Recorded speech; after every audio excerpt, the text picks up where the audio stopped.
오늘로써 고린도 선교 이야기의 마지막 시간을 갖게 됩니다. 여러분, 사도행전 18장의 전체 내용을 보면 대다수가 이제 고린도에서 있었던 사건을 다루고 있고, 우리가 다음 주에 보게 될 본문을 보면 특별히 24절부터는 다시 브리스킬라와 아굴라 이야기가 나오게 되는 것을 보게 됩니다. 지난 시간에 우리가 11절에서 봤을 때 바울이 고린도에서 머물렀던 체류 기간이 1년 6개월이라고 나와 있는 것을 우리가 보았었고요. 오늘 본문의 시작 부분인 12절을 보면 역사적인 하나의 사건을 우리에게 알려주고 있는데, 우리 12절 전반절 한번 읽어보도록 하겠습니다. 시작. 갈리오가 아가야 총독 되었을 때에, 지금 갈리오라는 사람이 아가야의 총독이 되었다라고 나와 있습니다. 여러분, 이 아가야라는 것은요, 고린도가 속해 있는 지역을 말합니다. 우리로 치면 조지아 주 안에 아틀란타 도시가 있고 수완이, 둘루스, 뷰포드, 존스 크릭, 알프레라 등등 많은 도시가 있는 것처럼 아가야라는 지역 안에 고린도 도시가 있었고 에덴 도시가 있고 다른 도시들이 함께 있습니다. 즉 지금 고린도 도시에 있는 사도 바울의 이 전체 지역을 관할하는 총독이 새로 부임을 하게 되는데, 그 사람의 이름이 갈리오다라고 이야기를 해주고 있습니다. 여러분, 이것이 중요한 사실은 바울이 지금까지 전도하는 모든 여행을 보면 바울이 어느 지역에서 어떤 사건을 어느 날 몇 년도에 했다, 이런 것이 정말 연대적으로 정확하게 언제 했는지가 우리에게 나와 있지는 않습니다. 그런데 감사한 것은 그 중에 하나의 정확한 사건이 등장을 하는데, 그것이 바로 사도행전 18장에 와서 보니까 사도 바울의 2차 전도 여행 때 역사적인 사건들을 우리에게 언급해주고 있는 누가의 그런 기록을 통해서 우리가 연대를 추론해 볼 수 있게 됩니다. 바울이 고린도에 1년 6개월의 시간이 있었는데요, 지금 12절을 보면 이 1년 6개월이 지난 이후에 어떤 한 사건이 일어났음을 우리에게 알려주고 있게 되는데, 우리 한번 지도를 보겠습니다. 사진인데요. 자, 지금 여러분이 보시는 것은 그리스 델포이 신전에 있는 비문입니다. 비석인데 거기 비문 적혀 있는 거죠. 글이 새겨져 있습니다. 지금 보시는 것처럼 위에서 하나, 둘, 셋, 네 번째 줄에 가운데 제가 네모나게 동그라미 쳐놨죠. 그것이 헬라어로 갈리오의 이름이 새겨져 있는 비문입니다. 그리고 이 비문의 내용을 전체를 보면 갈리오가 주후 51년부터 52년까지 아가야 지역을 총독으로서 다스렸다라는 사실이 기록이 되어 있습니다. 그러니까 사도행전 18장 12절에서 17절까지의 내용은 지금 사도 바울의 사역 기간이 언제였는지를 우리로 하여금 추론하게 해주는 그런 역사적인 단서가 바로 여기 나와 있는 델포이 신전의 비문이라고 할 수 있을 것입니다. 그 당시에 로마 황제였던 로마 황제 이름이 뭐였죠? 자, 2절에 보면 글라우디오입니다. 자, 로마 황제 글라우디오가 이 지역에서 아가야 지역에서 총독을 했었던 갈리오의 임기 기간이 끝난 다음에 그를 기념하기 위해서 이 비문을 써놨는데요, 요거에다가 플러스 로마에서 살고 있었던 브리스킬라와 아굴라 부부가 지금 로마에서 이 글라디오 황제가 모든 유대인들을 추방시키는 명령이 일어났었습니다. 그 명령으로 인해서 그들이 고린도 와서 살게 되는데, 그 추방 명령에 떨어졌던 역사적인 기록 연대가 어떻게 되냐면 주후 49년입니다. 그러니까 AD 49년에 브리스킬라와 아굴라가 먼저 떠나서 고린도에 도착을 하게 됐고요. 그 후에 바울이 고린도 가서 살고 있었는데, 그때 총독의 임기가 51년에서 52년에 지금 우리가 보고 있는 이 갈리오가 등장을 하고 있는 것을 봄으로 인해서 바울이 언제 고린도 지역에 있었는지를 우리에게 정확하게 알려주는 귀중한 단서가 됩니다. 자, 그런데 지금 바울이 1년 6개월을 조금 넘게 그곳에서 지내고 있었는데, 문제는요, 그때 어떤 하나의 또 사건이 터지게 됩니다. 그것이 무엇인가 보니까 12절 하반절에 나와 있는데 같이 읽어보실까요? 시작.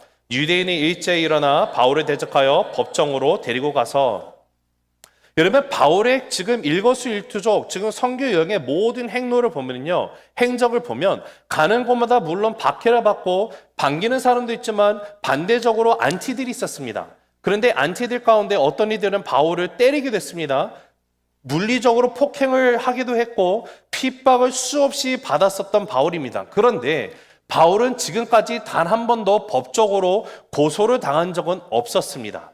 지금 고린도에서 처음으로 로마의 법정에 서게 된 바울의 사건을 지금 누가가 기록을 하고 있는데 언제 일어났다라고요? 갈리오가 총독으로 부임했던 그 해에 일어났다라는 것을 우리가 알게 됩니다. 유대인들이 하나가 되었어요. 지금 바울을 허위 사실로 고발을 하게 되는 그 추종자, 일으킨 주된 인물이 누구냐면 17절에 이름이 나와 있는데 소스데네라는 회당장입니다. 회당장 소스데네가 같이 유대인들을 선동해가지고 지금 바울을 잡아서 법정에 끌고 갔는데 여기 우리말 일어나 대적하다라고 번역된 헬러 동사가 카테피스테라는 단어입니다. 카테피스템이라는 단어인데 이 단어의 뜻이 쇄도하다, 공격하다라는 뜻을 갖고 있어요. 그러니까 쉽게 말하면 이 유대인들이 하나가 되어서 기습적으로 바울을 쇄도해가지고 공격적으로 이를 끌어다가 지금 법정에다 끌고 가서 지금 고발을 하고 있는 내용을 우리가 보게 되는 것입니다. 근데 여기서 우리가 생각해 봐야 될 것은 지금 바울이 이미 고린도에 있었던 그 시간이 1년 6개월이 지났습니다. 1년 6개월 동안 왜 소수대내 회당장과 유대인들은 그 전에는 고발할 생각을 하지 않고 갑자기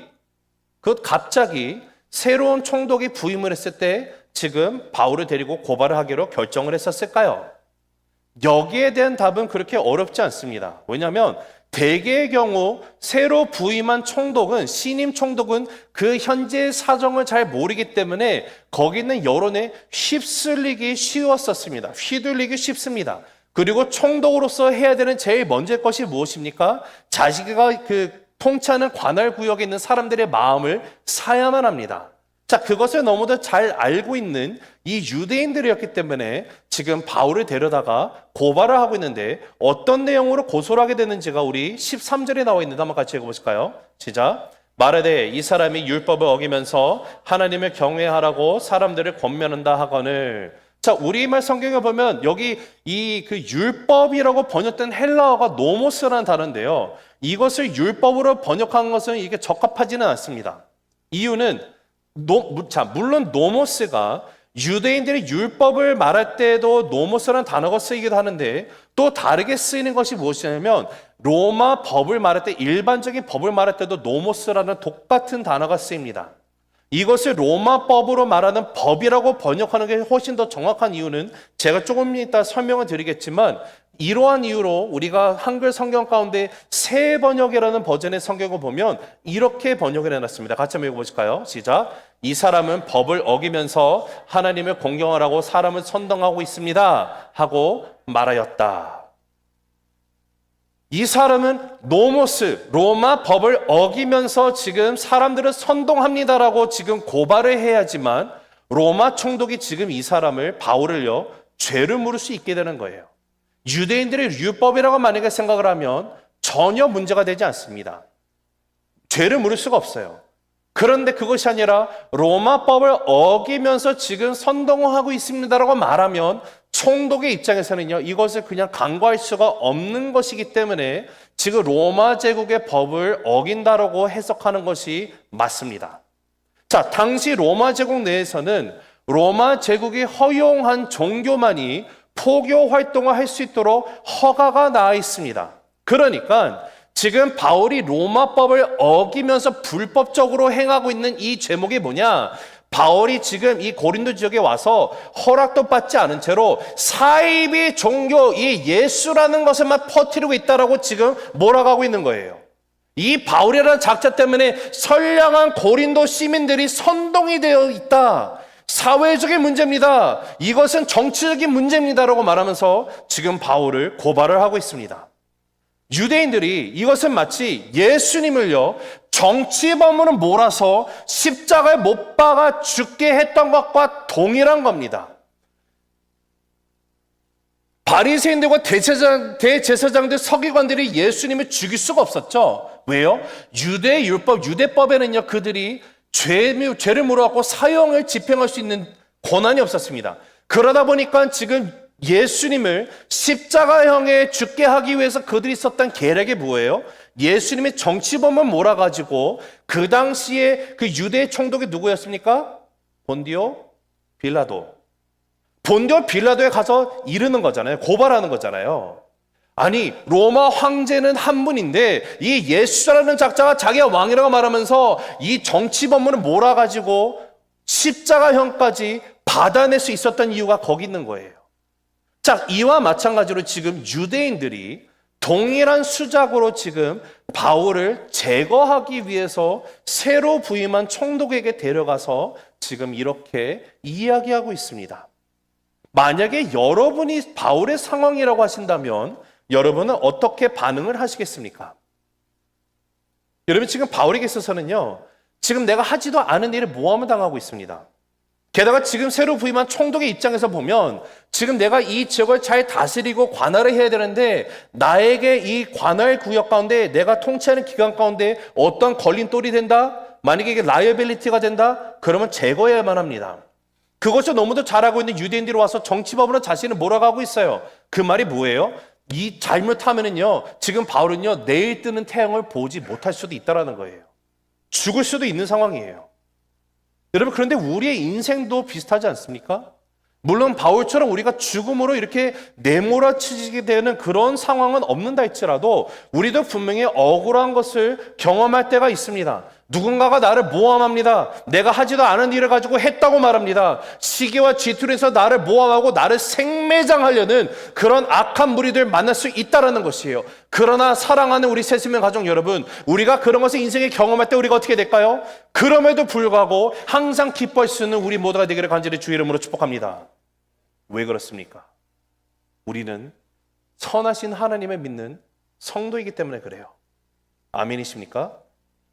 하나님 어떤 분이십니까? 하나님을 사랑하는 자, 곧 그 뜻대로 부르심을 받은 자들에게는 모든 것이 합력하여 선을 이루시는 하나님이심을 믿으시기 바랍니다. 여러분, 하나님이 모든 것을 합력하여 선을 이루신다고 하셨어요.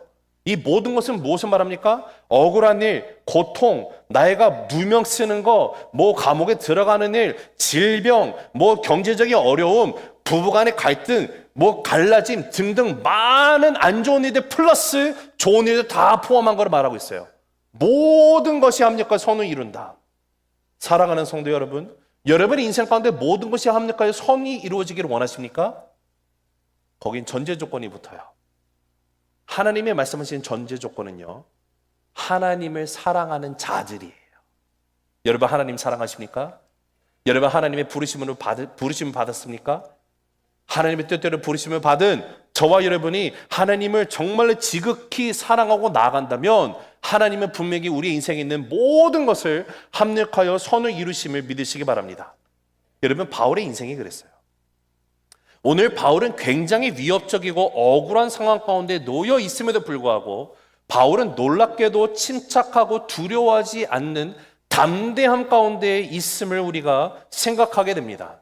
바울이 담대함으로 나갈 수 있게 되는 이유가 어디 있습니까? 그것은 바로 얼마 전에 하나님이 나에게 주신 약속의 말씀이 있기 때문에 그래요. 자, 그러기 때문에 우리 한번 화면을 보면서 같이 읽었으면 좋겠는데, 읽습니다. 시작. 담대함은 상황이 아니라 하나님의 약속을 붙드는 믿음에서 시작됩니다. 한 번 더 읽습니다. 시작. 담대함은 상황이 아니라 하나님의 약속을 붙드는 믿음에서 시작됩니다. 여러분, 상황이 좋으면 내가 담대함에 서 있는 것이고 상황이 어려워지면 내 담대함은 온데간데 없이 사라지는 것이 아니라 하나님의 약속을 붙드는 믿음이 있으면 나는 담대할 수 있게 되는 거예요. 바울이 분명히 고린도에 홀로 갔을 때 고린도라는 지역이 자신에게 어떤 상황이었습니까? 연약함을 느끼는 곳이었어요. 두려움을 느꼈어요. 벌벌벌 떨고 있었습니다. 그 두려움 가운데, 연약함 가운데 떨고 있는, 두려움을 느끼고 있는 바울을 하나님이 회복시키기 위해서 어떻게 했어요? 그곳에서 브리스길라와 아굴라 부부를 만나게 했습니다. 다시 디모데와 누가, 실라가 다시 조인하게 만드십니다. 거기에 더 나가서 하나님께서 더 확실하게 그 소망을 주시는 거, 회복시키시는 역사가 바로 하나님의 말씀으로 약속을 주셨다는 거예요. 비전으로 통해서 하나님의 말씀을 주셨던 거 여러분 기억하시죠? 우리 다시 한번 우리의 기억을 되짚어 보기 위해서 9절과 10절을 읽어보실까요? 시작. 밤에 주께서 환상 가운데 바울에게 말씀하시되 두려워하지 말며 침묵하지 말고 말하라. 내가 너와 함께 있음에 어떤 사람도 너를 대적하여 해롭게 할 자가 없을 것이니 이는 이 성중에 내 백성이 많음이라 하시더라. 여러분, 하나님이 말씀하시는 거 두려워하지 마. 내가 너와 함께 있어. 그 누구도 너를 해할 수가 없어. 여러분, 이보다 더 확실한 약속이 더 있을까요? 이 약속의 말씀 가운데 붙들려 있으면 담대함이 생기지 않겠습니까? 근데 여러분, 이 말씀이 주어지고 난 후에 오늘 일을 지금 기록을 하고 있거든요. 즉, 이것이 무엇을 뜻하냐면, 보통의 경우 우리가 생각하는 방식은 이렇습니다. 만약에 하나님께서 이러한 나에게 약속을 주셨으면 거기에 저희가 이제 공식을 세워가지고 이것이 무엇을 뜻하는가를 우리가 나름 해석을 하게 되면 이런 것의 결론에 도달하게 되지 않나요? 아, 하나님이 나와 함께 하시고 두려워하지 말라고 하시고 어떤 것도 나를 해하지 못한다고 했으니까 이후로는 모든 것이 잘 풀려야 된다고 생각하지 않습니까? 더 이상 더 큰 어려움이 생기면 안 된다고 생각하지 않습니까? 근데 현실은요, 더 큰 어려움이 올 수 있다예요. 사도 바울 지금 죽음 앞에 서 있다라고 얘기해도 틀린 말이 아닐 겁니다.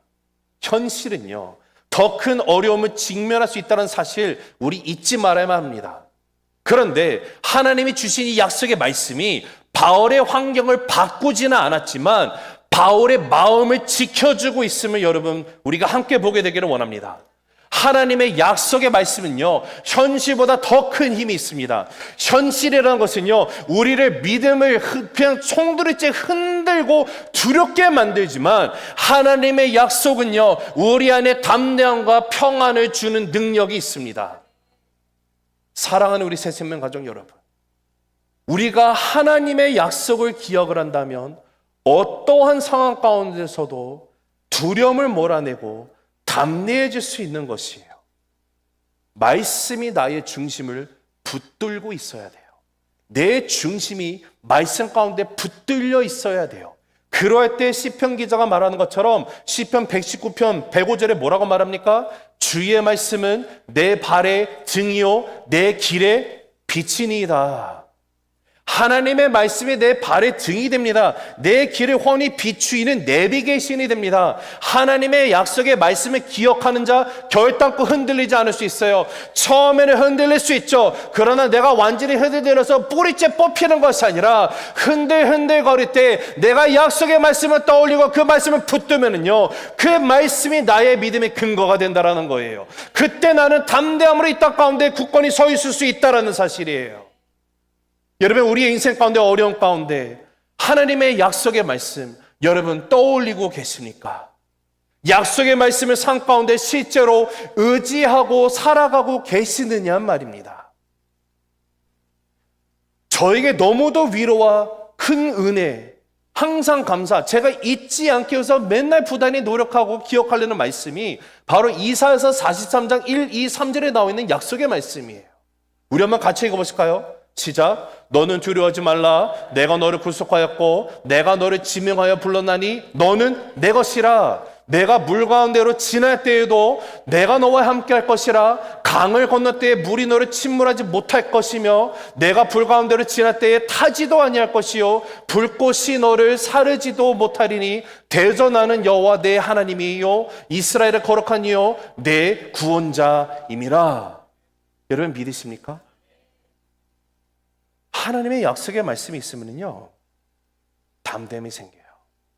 근데 하나님의 약속의 말씀 받았다는 것은 내 현실이 바로 바뀌는 것을 뜻하지 않습니다. 아직도 여전히 나는 물 가운데 있는 거예요. 여전히 나는 불 가운데 있어요. 상황 전혀 바뀌지 않았어요. 그런데 내 마음이 바뀌어 있어요. 물이 나를 침몰치 못한다라는 것, 불이 나를 사르지 못한다라는 것. 예전에는 내가 물에 빠져 죽을까 봐 겁이 났는데 이제는 그 급류 내가 즐기면서 수영을 할 수 있게 돼요. 불 가운데 내가 타 죽을 것 같았었는데 여러분 다니엘의 세 친구 사드락 메삭 아벳느고가 불못불에 빠졌을 때 어떻게 합니까? 하나님이 분명히 우리를 살려낼 수 있고 그러나 만약에 하나님께서 우리를 살려내지 않는다 할지라도 나는 왕 당신에게 절대 안 합니다. 믿음 고백하고 뛰어들었어요. 그랬더니 그들이 풀무불 안에서 걸으면서 찬양하고 있는데 거기 보면 네 번째 인물 있죠. 하나님의 사자가 천사가 함께 그들과 있습니다. 여러분 제가 사드락 메삭과 아벳느고라면요 거기서 안 나옵니다. 왜 나와요? 여러분 풀무불 안에서 밖을 내다볼 수 있는 사람이 세상에 몇이나 될까요? 다니엘 새 친구 아닙니까? 세상이 놀랐잖아요. 내가 풀물과 뿔 가운데 있어도 죽지 않아요. 타지 않아요. 이게 하나님이 우리에게 주시는 역사라는 사실이에요. 우리 인생도 마찬가지입니다. 여러분 겪고 있는 어려움, 두려움, 위기, 억울한 상황 가운데서 하나님이 우리에게 동일하게 말씀하시면 저는 100% 확신합니다. 믿습니다. 하나님은요 오늘도 저와 여러분에게 두려워 말라고 말씀하십니다. 내가 너와 함께 한다고 말씀하십니다. 너희가 물 가운데 다닐지라도 내가 너와 함께 할 것이고 강을 건널 때 너희가 물이 너를 침몰치 않을 것이며 불 가운데 지날 때 타지 않고 불꽃이 너를 사르지 못한다라고, 나는 너의 하나님이다, 너의 구원자라고 이 약속이 우리의 인생 가운데 있기 때문에 여러분 우리는 담대할 수 있는 것이에요. 하나님의 약속의 말씀을 믿을 때 담대함이 시작이 됩니다. 두 번째, 같이 읽습니다. 시작. 담대함은 성격이 아니라 하나님에 대한 신뢰에서 나온다. 여러분 우리가 담대함 생각하면 저분은 뭐 타연한 기질이 자체가 막 담대함이 넘쳐, 나는 좀 소극적이고, 이게 아니라는 거예요. 기질적으로 좀 더 담대해 보이는 사람이 있을 수 있죠. 성격이 좀 그런 사람이 있을 수도 있어요. 무대에 포인 사람, 일단 들이바꿔보는 사람들 담대해 볼 수 있습니다. 그러나 여러분 그거는요 진짜 담대함이 아니잖아요. 알잖아요. 어느 한순간 그것도 다 사라질 수 있잖아요. 여러분 지금 정말로 하나님 안에서 담대함으로 이 세상 가운데 흔들리 잡고 서 있을 수 있는 사람은요, 그 타고난 그 천성이 담대한 것이 아니라 하나님에 대한 무한한 신뢰가 있을 때 담대할 수 있음을 믿으시기 바랍니다. 자, 그 사실을 우리가 한번 살펴볼게요. 자, 우리 14절, 15절 읽어보실까요? 시작. 바울이 입을 열고자 할 때에 갈리오가 유대인들에게 이르되 너희 유대인들아, 만일 이것이 무슨 부정한 일이나 불량한 행동이었으면 내가 너희 말을 들어주는 것이 옳거니와, 만일 문제가 언어와 명칭과 너희 법에 관한 것이면 너희가 스스로 처리하라. 나는 이러한 일에 재판장 되기를 원하지 아니하노라 하고, 유대인들이 바울을 끌고 갔어요. 이 사람이 로마 법을 어기면서 하나님 경외를 하면서 지금 막 사람들 선동하고 있습니다. 그 당시에 고발을 당하면은요, 법정에 반드시 고발된 자가 서야 됩니다. 그리고 변론을 해야 돼요. 지금 바울은요, 변호사가 없어요. 바울이 아까 말씀드린 것처럼, 말씀 안 드렸나요? 고발을 당한 건 딱 2번이에요. 모든 전도여행 가운데 고발 딱 2번 당했습니다. 박해받고 매맞고 핍박당한 건 많았지만 고발은 이 18장에서 한번 당하고요. 그 다음에 가서 24장부터 시작하는데 거기 보면 변호사 더들보가 대제사장 아나니아랑 함께 지금 이 바울을 유대의 총독이었던 벨릭스에게 고발하는 사건이 나와요. 딱 2번 일어납니다. 근데 고발을 당하면 거기 서서 변론을 해야 되는데 바울은 한 번도 변호사를 고용한 적이 없어요. 자신이 스스로 직접 자신을 변론하는 바울을 우리가 발견하게 됩니다. 그런데 여기도 보니까 바울이 분명히 고발을 받았으니까 모함이 있으니까 자신을 변론할 거 아니에요. 그래서 변론을 하려고 입을 열었는데 놀랍게도 재판장인 총독 갈리오가 바울의 변론을 막았더라라고 성경은 분명하게 기록을 하고 있습니다. 이게 무엇을 뜻합니까? 바울이 말하기도 전에 지금 누가 움직인 거예요? 갈리오가 움직인 거예요? 아니요. 하나님이 움직이셨음을 믿으시기 바랍니다. 갈리오 총독이 바울의 변론을 막아선 이유가 무엇인가? 바울이 불법을 저지른 일이 없기 때문에 그렇죠. 유대인들은 지금 악의를 가지고 바울을 고자질합니다. 모방합니다. 문제가 있는 것처럼 포장을 합니다. 로마법 어기면서 분명히 이 사람 냅두면 나중에 정말로 당신 각하여 힘들어질 겁니다라고 막 고발을 하고 있어요. 그런데 문제는 갈리오가 보니까 어떠한 문제 될 만한 일이 없다라는 거예요. 그러면서 정확하게 얘기하는 것이 무엇입니까? 오늘 말씀 보니까 바울에 대한 유대인의 고발을 그들의 언어, 명칭, 유대인의 율법에 관한 문제로 직시를 하고 있다는 사실이 놀랍습니다. 여기 언어라는 것은 우리말 언어라고 나와 있는 게 헬라어 보면 로고스가 나와 있어요. 로고스는 물론 다른 언어들을 말할 수 있지만 항상 성경에서 보면 로고스는 1차적으로 하나님의 말씀을 뜻합니다. 자, 그러니까 이를테면 갈리오가 지금 이것을 어떻게 간파하고 있는 거냐면 이런 거예요. 자, 예수님께서 구약 성경에서 예언한 구원자, 즉 그리스도시라고 전하고 있는 바울의 전도 행위를 너네가 지금 구약의 해석의 문제로 지금 갖고 온 거 아니야. 내가 모를 것 같아? 예수를 그리스도라 부를 수 있느냐는 명칭의 문제 가지고 너네 지금 와서 고발하려는 거잖아. 야, 유대인의 법인 율법 적용의 문제로 지금 너를 데리고 와놓고 로마 법으로 싸그리 잡았고 말하는 거, 야, 말도 안 되는 소리 하지 마. 내가 그거 모를 것 같아? 지금 정확하게 알고 있어요. 유대인들 내부의 종교적인 문제임을 직시하면서 그 유대인들의 고발을요, 지금 기각시키고 있어요. 여러분, 이거 하나님이 하신 것임을 믿으시기 바랍니다. 이게 우연일까요? 아니요. 여러분, 크리스찬의 사전에 우연이라는 단어는 존재할 수가 없습니다. 왜 그래요? 하나님은 전지전능하신 분이십니다. 하나님의 주권 가운데 일어나고 있음을 믿으시기 바랍니다. 그 하나님께서 이 모든 것을요, orchestrate, 다 이것을 만드신 거예요. 마치 오케스트라의 지휘자가 되신 것처럼 모든 악기들을 모아가지고 하나의 할모니를 이루고 있는 할머니? 하모니. 죄송합니다. 발음이 참 구려서. 이거 하나님 하시는 거예요. 여러분 한번 생각해 보세요.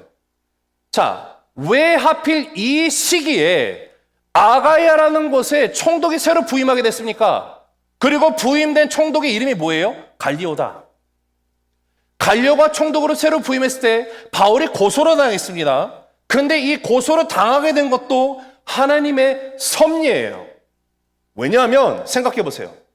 만일에 새로 지금 아가야 지역에 부임한 총독이 갈리오가 아니라 예수님을 십자가형의 센텐스를 준 본디오 빌라도였다고 하면은요, 바울 여기서 죽었을지도 몰라요. 왜냐하면 본디오 빌라도는요, 되게 정치적인 사람이었거든요. 악명이 높은 사람이었거든요. 내 이익이 되는 거 물불 가리지 않았어요. 근데 그 심지어 본디오 빌라도도 예수님이 죄가 없는 것을 알았는데 끝내 가서 십자가형에 처한 게 뭐예요? 지금 반란 일이면 큰일 나거든요. 이 민심 내가 어차피 계속 데리고 가야 되거든요. 그러니까 이들의 그 민심 가운데, 선동 가운데 정치적으로 계산을 하고 예수님을 십자가에 못 박아 죽게 했어요. 만약에 갈리오가 본디오 빌라도 같은 사람이었다면 바울 죽었을지도 모릅니다. 그런데 감사한 것은 하나님께서 본디오 빌라도 같은 사람이 아니라 갈리오와 같이 합리적인 사람이 총독이 되어서 유대인들의 바울을 향한 고소의 근원이 무엇인지를 직시하게 하시고 유대인들의 고발을 기각시키셨어요. 이거 하나님의 역사예요. 여러분, 이것을 경험한 바울이 나중에 로마서에서 뭐라고 말합니까? 로마서 13장 1절에 뭐라고 얘기해요? 같이 읽어보실까요? 시작. 각 사람은 위에 있는 권세들에게 복종하라. 권세는 하나님으로부터 나지 않음이 없나니 모든 권세는 다 하나님께서 정하신 바라. 모든 권세를 누가 정하십니까? 하나님이 정하시는 거예요.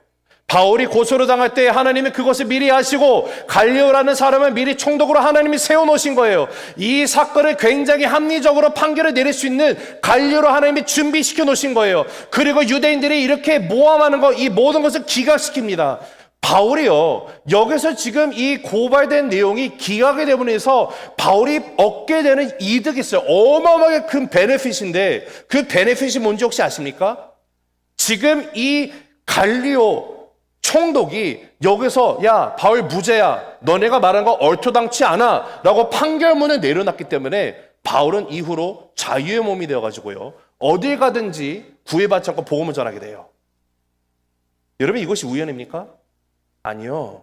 하나님이 하시는 거예요. 사도 바울이 전대 유형에 다니면서 고발당한 거 아까 말씀드린 것처럼 두 번이나 말씀드렸죠. 25장, 24장부터 시작되는 고발 내용도 똑같아요. 여기서 하는 거랑. 거기서 뭐라고 말하냐면 옛날 개역 한글 성경에 보면 개역 한글. 네. 개역 한글 성경에는요, 바울을 뭐라고 말하냐? 이 사람은 연병입니다 말해요. 연병이 저는 욕인 줄 알았는데 연병할 욕이잖아요. 아니에요. 연병이다. 근데 그 개역 개정 보니까 전염병이다라고 말해놨어요. 영어 성경도 contagious disease라 써 있어요. 그것이 헬라어로는 로이모스예요. 가는 곳마다 전염이 되는 거예요. 내가 발을 딛는 곳마다 전염이 돼요. 근데 여러분, 솔직히 그것이 고발된 내용이 맞는 말입니다. 왜 그런지 아세요? 여러분, 우리가 누구예요? 크리스찬이잖아요. 우리가 크리스찬이면 내 안에 누가 내주에 계십니까? 성령 하나님이 계세요. 내가 예수님을 영접하는 순간 나는 하나님의 자녀가 되었어요. 우리는 어떤 능력이 있어요? 세상을 변화시키는 능력이 이미 우리에게 있어요.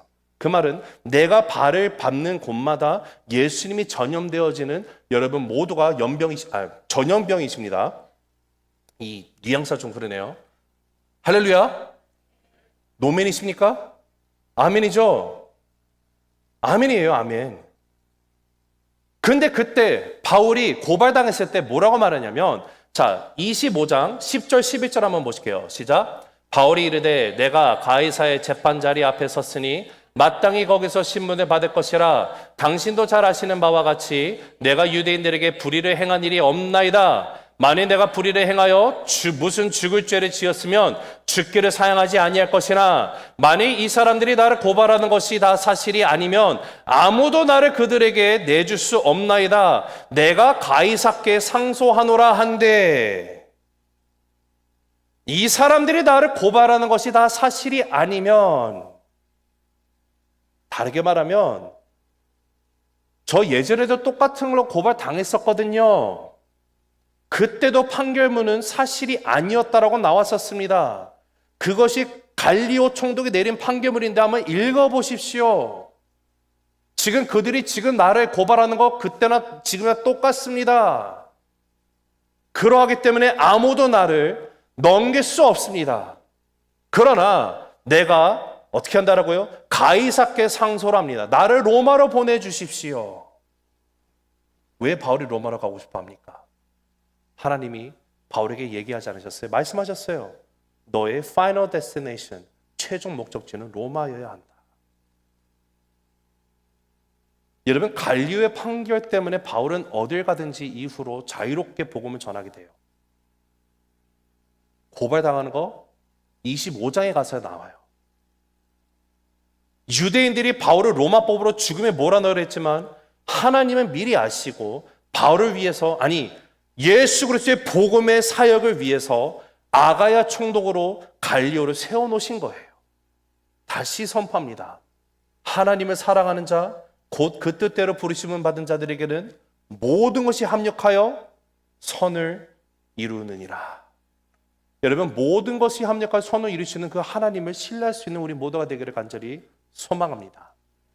하나님의 약속의 말씀들을 보면 이렇게 말합니다. 출애굽기 14장 14절 같이 읽어보실까요? 시작. 여호와께서 너희를 위하여 싸우시리니 너희는 가만히 있을지니라. 시편 46편 10절. 너희는 가만히 있어 내가 하나님됨을 알지어다. 잠언 3장 5, 6절. 너는 마음을 다하여 여호와를 신뢰하고 내 명철을 의지하지 말라. 너는 범사의 그를 인정하라. 그리하면 너의 길을 지도하시리라.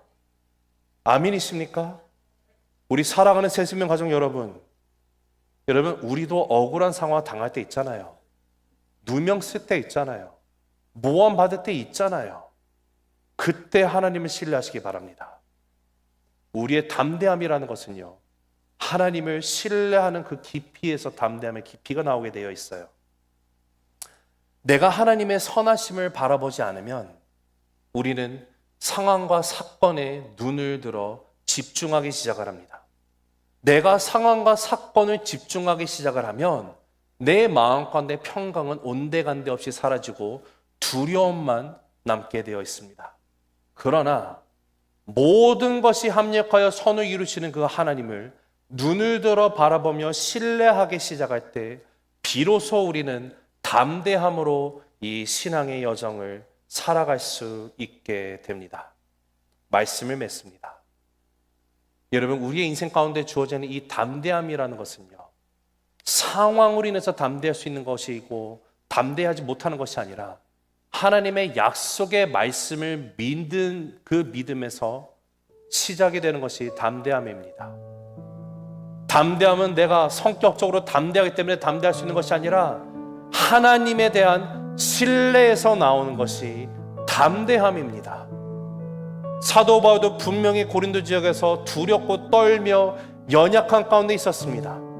그 연약한 가운데 하나님이 찾아오셔서 회복시키시고 담대함으로 북돋아 주시고 말씀, 약속의 말씀을 주심으로 말미암아 바울이 다시 한번 담대함으로 설 수 있었던 것은 그 하나님을 신뢰했기 때문에 그래요. 하나님은요, 세상의 권세를 통해서도 주님의 뜻을 이루시는 분이심을 믿으시기 바랍니다. 아무리 나를 모험하는 사람이 있다 할지라도 내가 주님의 뜻 가운데 부르심을 받아 하나님을 전적으로 사랑하고 있는 삶이라면 하나님은 분명히 진실로 모든 것이 합력하여 오늘도 나의 인생 가운데 선을 이루신다는 사실 체험되어지며 우리의 입술을 통해서 주님이 나를 부르시는 그날까지 날마다 고백되어지기를 간절히 주님의 이름으로 축복합니다.